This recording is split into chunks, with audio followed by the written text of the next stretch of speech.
Welcome to the History AI podcast, where the past comes alive with facts, anecdotes, and a dash of humor. Here are your hosts, Chuck and Marco. Welcome back to another episode of the History AI podcast. I'm Chuck. And I'm Marco. Today, we have a fascinating story that might just make you question everything you thought you knew about the history of flight. That's right, Marco. Everyone knows about the Wright brothers and their famous flight in 1903. But what if we told you that someone else might have beaten them to the punch by over 40 years? Oh, this is gonna be good. We're talking about Jacob Brodbeck, a German immigrant who might have been the first person to fly a powered, heavier-than-air machine back in the 1860s. Stick around, folks. We're about to dive into the life of Jacob Brodbeck and his mysterious flying machine. All right, Marco, before we get into the flight itself, let's set the stage and talk a bit more about who Jacob Brodbeck was. He wasn't your typical aviation pioneer, and his story is full of surprising twists and turns. Absolutely, Chuck. Jacob Brodbeck was born in Plattenhardt, Germany, in 1821, a small village in the Swabian region of the country. Back then, this area was known for its strong emphasis on education and craftsmanship, which probably played a significant role in shaping young Jacob's interests. Right. Even as a child, Brodbeck was fascinated by mechanics and the natural world. He studied mathematics and astronomy extensively, subjects that were not only uncommon but also quite advanced for his age and time. It's said that he would often be found outside, observing the stars and sketching out his ideas for various mechanical devices. And that's where his passion for flight began. Imagine growing up in the 19th century, watching birds fly effortlessly through the sky, and thinking, why can't humans do that? Brodbeck was captivated by the mechanics of flight, and he became obsessed with the idea of creating a machine that could mimic a bird's ability to soar through the air. His curiosity didn't just stop at daydreaming, though. After attending local schools and developing a reputation as a bright young man with a knack for innovation, Brodbeck decided to broaden his horizons. He immigrated to the United States in 1847, part of a larger wave of German immigrants seeking new opportunities in America. He eventually settled in Texas, a frontier state at the time. The Texas Hill Country, with its wide open spaces and diverse communities, must have been quite a change from the rolling hills of Germany. Brodbeck quickly adapted, though, and began working as a schoolteacher. But teaching wasn't just about earning a living for him, it was a way to share his love of science and mechanics with the next generation. Exactly, Marco. He was more than just a teacher, he was a community leader, a mentor, and an innovator. In fact, he started using his engineering skills to solve practical problems in his new home. One of his most notable inventions during this time was an early version of a refrigerated wagon, designed to keep food cool during the hot Texas summers. That's a perfect example of his forward-thinking mindset. Brodbeck was always looking for ways to apply scientific principles to everyday challenges. This blend of practicality and creativity was a hallmark of his career and likely what led him to pursue the dream of flight with such determination. And it wasn't just practical inventions that caught his interest. He began experimenting with various mechanical devices, studying how different mechanisms worked. This was a time when the Industrial Revolution was in full swing, and the spirit of invention was in the air. Brodbeck was inspired by this environment to push the boundaries of what was possible. That's right. And it's important to remember that during the mid-19th century, the idea of human flight was still very much in the realm of fantasy. While balloons and gliders were becoming more common, the concept of powered flight was considered by many to be impossible, or at the very least, incredibly dangerous. Brodbeck didn't see it that way, though. To him, flight was a challenge waiting to be solved. He believed that with the right application of science and engineering, humans could indeed take to the skies. This belief set him apart from his contemporaries, most of whom were focusing on more established technologies. And so, with a blend of ambition, ingenuity, and perhaps a bit of stubbornness, Brodbeck embarked on what would become his most ambitious project yet, designing a self-powered flying machine. It's a classic story of human innovation and the desire to conquer the impossible. Absolutely, Marco. Brodbeck's journey is a fascinating one, marked by relentless curiosity and a willingness to push the boundaries of known science. He wasn't afraid to dream big, even when those around him couldn't quite see his vision. And that's what makes his story so intriguing. He wasn't just an inventor, he was a visionary, a man driven by the same spirit of exploration that led countless others to venture into the unknown. The difference is, Jacob Brodbeck's unknown was the sky. With that foundation laid, let's move on to talk about his attempt at making that dream a reality, his flying machine. This is where things get really interesting, and the legend of Jacob Brodbeck begins to take flight, literally. Now that we know a bit more about Jacob Brodbeck's background, let's dive into the specifics of his flying machine. This is where Brodbeck's story gets really fascinating, and we see just how ahead of his time he truly was. Absolutely, Marco.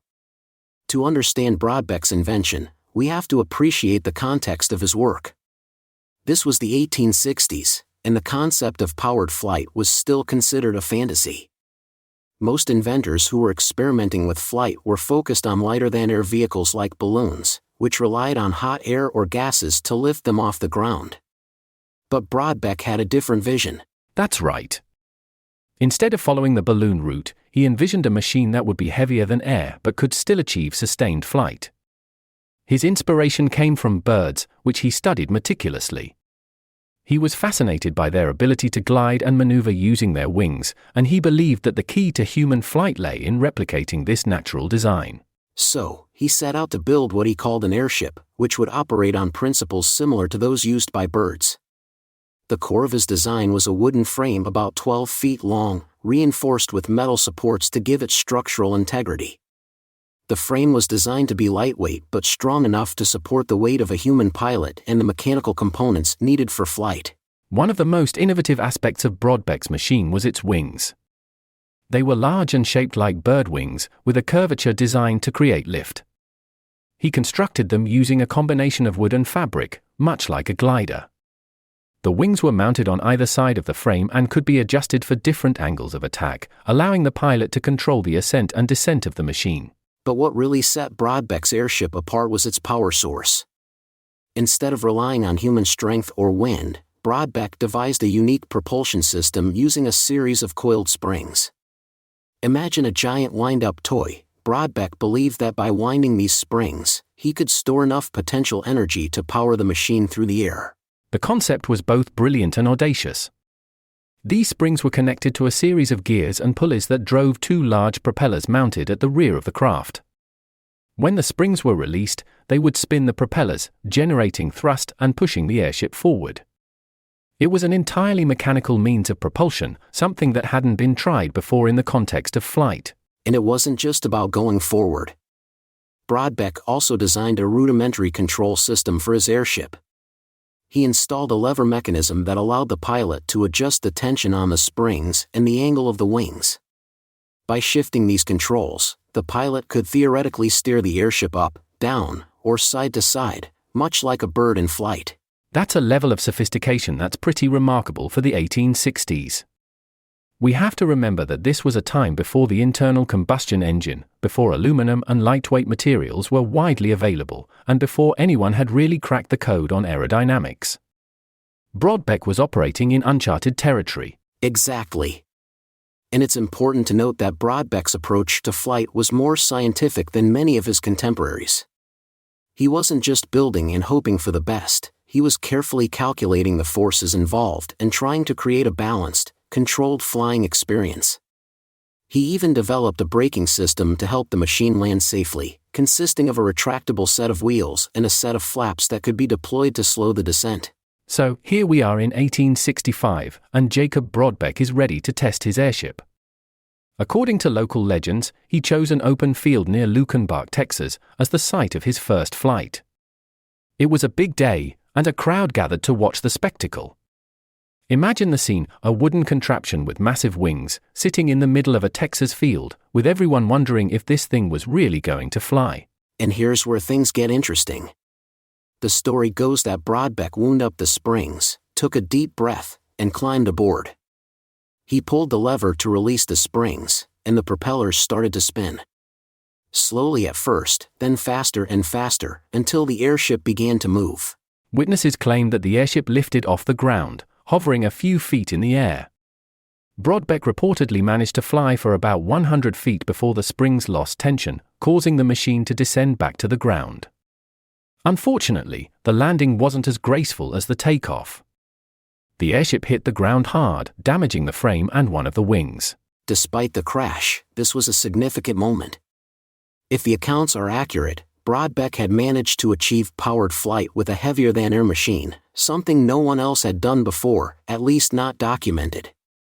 But here's the kicker: there are no photographs, no official records, and no detailed sketches that have survived to this day. That's right, Chuck. Most of what we know comes from oral histories and a few scattered mentions in local archives. After the crash, it's said that some onlookers, perhaps out of fear or disbelief, destroyed the remains of the machine, thinking it was some kind of witchcraft or dark magic. And after that, Brodbeck's story fades into obscurity. There are no more reports of further flights or attempts to rebuild the airship. It's as if this one remarkable event was lost to time, overshadowed by later advancements in aviation. It's a tantalizing mystery, isn't it? Did Brodbeck really achieve powered flight all those years before the Wright brothers? Or is this just a case of local legend growing bigger with each retelling? Either way, the story of Jacob Brodbeck is a fascinating chapter in the history of aviation, full of ambition, innovation, and the spirit of exploration. And whether or not he actually flew, his ideas certainly helped lay the groundwork for those who came after him. Absolutely, Chuck. And that's what makes history so exciting. It's full of these stories of forgotten pioneers and unsung heroes, people who dared to dream big and push the boundaries of what was possible. Now that we've unpacked the details of Jacob Brodbeck's intriguing flying machine, let's explore the legend that has grown around him and the impact his story might have had on the field of aviation. Absolutely, Marco. Brodbeck's story is fascinating not just because of what he may have achieved, but also because of how little we actually know. The lack of concrete evidence about his flight has allowed a sort of legend to build around him, especially in Texas, where he's considered by some to be a forgotten hero of early aviation. Let's start with what we do know for sure. After the supposed flight in 1865, Jacob Brodbeck continued his life in Texas, working as a schoolteacher, a farmer, and an inventor. He didn't attempt another flight, at least not one that was recorded, which raises a lot of questions. Why wouldn't he try to replicate his success? That's a great point, Marco. One theory is that Brodbeck simply didn't have the resources. Building his flying machine was an expensive endeavor, and after the crash, he might have lacked the funds or support to rebuild it. Unlike today, there wasn't a network of wealthy investors eager to fund pioneering tech projects. And that's an important context. The 1860s were a time of great financial instability in the United States, particularly in Texas, which was recovering from the Civil War. With the economy in shambles and many people focused on rebuilding their lives, it's easy to see how an ambitious, yet unproven, project like powered flight might not have been a priority for potential backers. Another possibility is that Brodbeck faced skepticism and perhaps even hostility from his community. Remember, aviation was a completely untested field, and many people saw flying machines as fantastical or even dangerous. There are accounts suggesting that some onlookers destroyed Brodbeck's machine after the flight, possibly out of fear or disbelief. Yeah, it's not hard to imagine that in a time when the unexplained could easily be attributed to the supernatural, people might have thought Brodbeck was meddling with forces best left alone. If his flight happened, and especially if it ended in a crash, it could have been seen as proof that humans weren't meant to fly. Right. And without any physical evidence left, no photographs, no detailed drawings that survived, the story of Jacob Brodbeck's flight became more of a legend, passed down through oral histories and local folklore. By the time aviation began to take off in earnest in the early 20th century, Brodbeck's story was mostly forgotten. That is, until the early 1900s, when local historians in Texas began to piece together the accounts of Brodbeck's supposed flight. It's said that his story was rediscovered in the 1930s during the Texas Centennial celebration when people started digging into the state's rich history. That's when Brodbeck's name resurfaced as a potential early pioneer of aviation. And ever since then, there's been a growing interest in his story, especially among aviation enthusiasts and historians who are intrigued by the possibility that powered flight might have been achieved decades before the Wright brothers' famous flight at Kitty Hawk. But, of course, not everyone is convinced.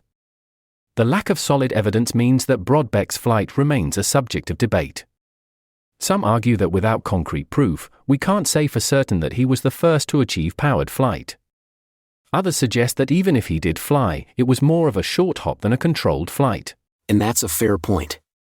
The Wright brothers' achievement in 1903 wasn't just about getting off the ground, it was about achieving sustained, controlled flight and having the documentation to prove it. They had photos, detailed plans, and even witnesses from the press to confirm their accomplishment. Exactly. In contrast, Brodbeck's flight is shrouded in mystery. The stories about him are inconsistent, and without hard evidence, it's tough to separate fact from fiction. But that doesn't mean his story isn't valuable or inspiring. On the contrary, it highlights the spirit of innovation and the drive to explore the unknown, which is at the heart of all great technological advances. And there's also something to be said for the cultural legacy of Brodbeck's story. In Texas, he's remembered as a sort of folk hero, a symbol of ingenuity and perseverance. His tale is a reminder that history is full of untold stories and that many great achievements go unnoticed or unrecognized for years, sometimes even centuries. That's a great point, Chuck. The story of Jacob Brodbeck is a testament to the countless innovators who worked in obscurity, laying the groundwork for the breakthroughs that would come later. Even if Brodbeck didn't achieve powered flight as we understand it today, his experiments and ideas were undoubtedly part of the broader tapestry of aviation history. Absolutely, Marco. And who knows? Maybe one day, someone will uncover a hidden diary or a lost sketch that proves once and for all that Brodbeck was the first to take to the skies.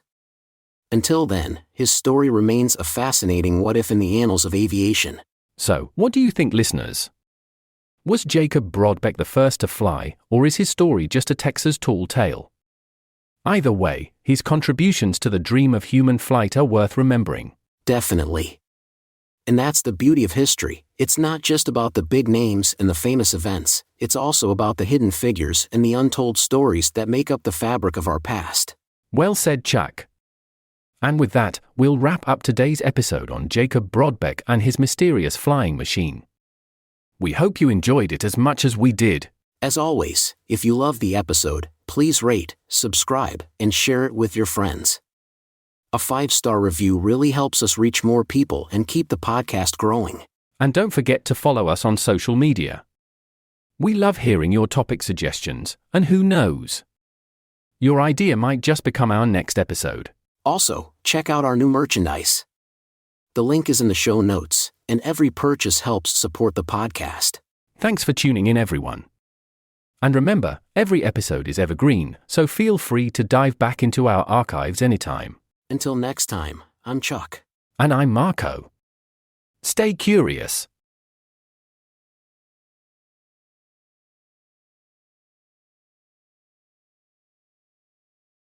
Discover the dark, enchanting world of shadowed journeys, the tales of Jordan and Squishy. Follow Jordan, a seemingly innocent girl with a hidden power, and her loyal companion Squishy, who reincarnates into different animals after each battle. Venture into the ominous depths of the Whispering Woods as they face fierce creatures and uncover ancient secrets. Will Jordan succumb to the darkness within, or will she find the strength to forge a new destiny? Perfect for fans of dark fantasy and epic quests, this spellbinding tale will captivate and leave you pondering the fine line between hero and villain. Dive into Shadowed Journeys today. Available on Amazon now.